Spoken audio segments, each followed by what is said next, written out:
Hello, in this video we'll be looking at adding and subtracting mixed numeral fractions and what to do if you have a whole number and you're subtracting a mixed numeral from it. So, first thing you need to know is what is a mixed numeral. So a mixed numeral is a fraction that contains a whole number in it. So if we look at our pizzas here, we could add them together. So our first pizza is a whole pizza and that represents 1. And our second pizza, there's 3/4 of it. So together that would be 1 3/4. Or if we look at the half a pizza, we could have one whole pizza and a half a pizza. Or if we look at every piece of pizza that we have in this picture, there are 2.5 pizzas total, and this, as a mixed numeral, we could think about it as 2 plus 1/2, which is true for every mixed numeral, because it's just a whole number plus a fraction. There are some rules for adding mixed numerals that have the same denominator, and you need to assess them, make sure they actually do have the same denominator. Line them up so you have your fractions together and your whole numbers together, kind of like if you're adding decimals or your ones values, tens values, whatever you're adding. You just need to make sure everything lines up. Then you would add your fractions first, then your whole numbers, keep your denominators the same. Unless you can simplify them, then you reduce your fractions if that's possible. So here we have an example. It is 1 5/8 plus 3 1/8, and we see they do have the same denominator of 8, and we can line them up. So we have our fractions together, 5/8 and 1/8, and our whole numbers together, 1 and 3. And if you are to add them together, you are going to end up with 4 6/8. And this can reduce to 4 3/4. You can take out a common factor of 2 from your numerator and denominator, but you leave your whole number the same because it's already a whole number. And you don't want to reduce it any. Now we have another example. It is 6 3/4 plus 2 3/4. Line them up because we already have a common denominator of 4. And if you add them up, 3/4 plus 3/4 gives you 6/4, and 6 plus 2 is 8. Now you can take 4 out of 6 to make another whole, so instead of 8, that becomes 9. So you have 9 2/4, and 2/4 reduces to 1/2. So your final answer for this equation would be 9 1/2. There are some rules for adding mixed numerals with different denominators, so you need to make sure, do they have the same or different denominators? Then you need to find a common denominator. You want the lowest common denominator for all of your fractions, and you would multiply your fractions by x over x. This would be some version of 1 to get your denominators the same. This could be 2 over 2, 3 over 3, 4 over 4, something like that, just to make your equivalent fractions. Then you line up your fractions and your whole numbers like you would with your other problems, and then you add your fractions first, then your whole numbers, keep your new denominators the same, your new common denominator. Make sure you're using your lowest common denominator, otherwise known as your LCD, and then simplify if that is possible. So here you have an example. 5 2/3 plus 3 5/6. And your lowest common denominator would be 6, because 3 times 2 is 6. So you need to multiply by x over x. So your first fraction becomes 4/6 instead of 2/3. Then you can line up your fractions together and your whole numbers together, which if you add them up, 4/6 plus 5/6 will give you 9/6. And then 5 plus 3 is 8.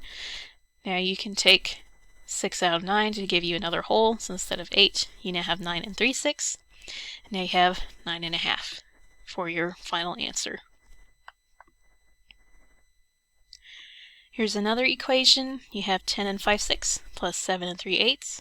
Your lowest common denominator is 24, so you need to multiply your first fraction by 4 to give you 20 over 24, and then your second fraction, you're multiplying both your numerator and your denominator by 3 to give you 9 over 24.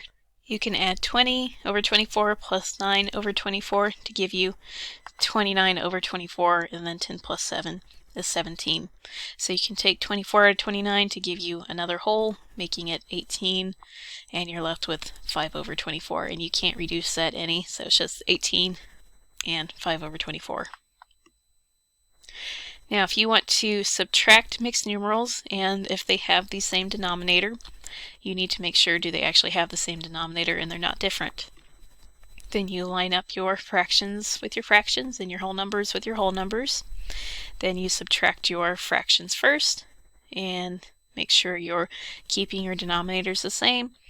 Simplify your fractions if they're possible, and make sure if your second fraction is larger than your first fraction, you need to borrow from your whole number to make your first fraction larger, and we'll see an example of that so you know what to do.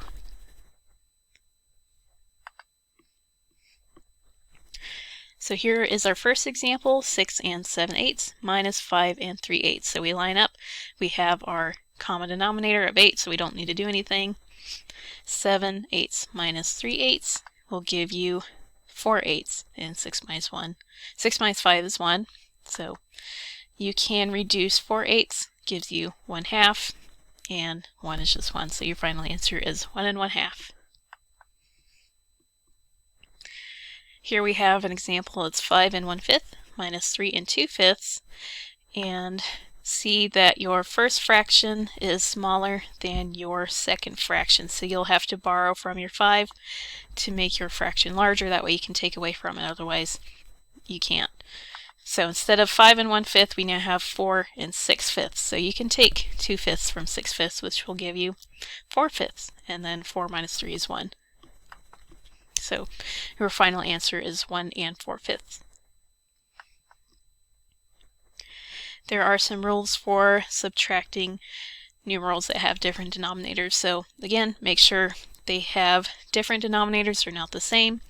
You need to find a common denominator, so multiply by x over x to make an equivalent fraction. So multiply by any form of 1. This could be 2 over 2, 3 over 3, 4 over 4, something to make your equivalent fraction. Then you line up your fractions and your whole numbers, subtract your fractions first, and then your whole numbers. Use your common denominator to make sure your denominators are the same.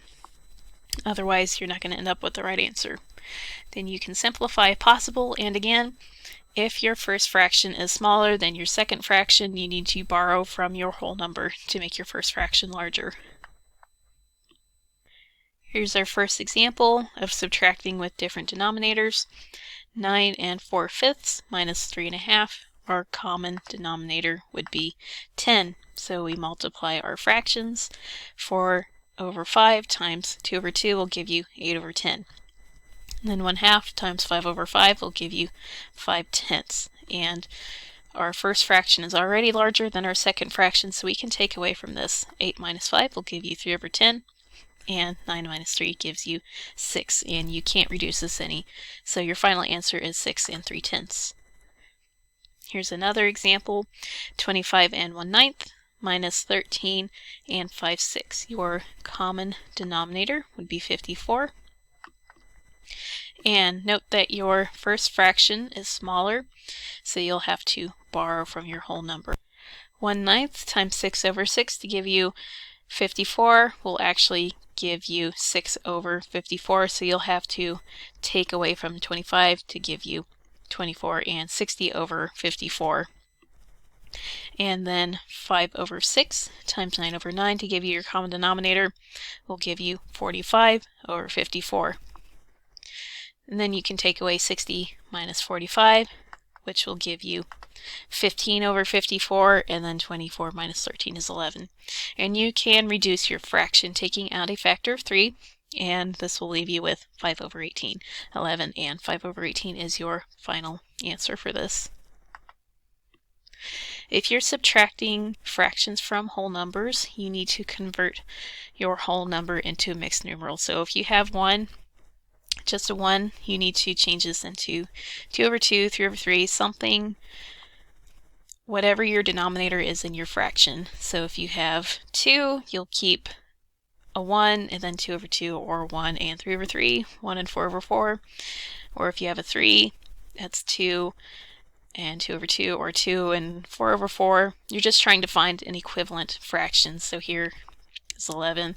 That's equivalent to 10 and 2 over 2, or 10 and 5 over 5. You just have to match the denominator in whatever fraction you're subtracting from.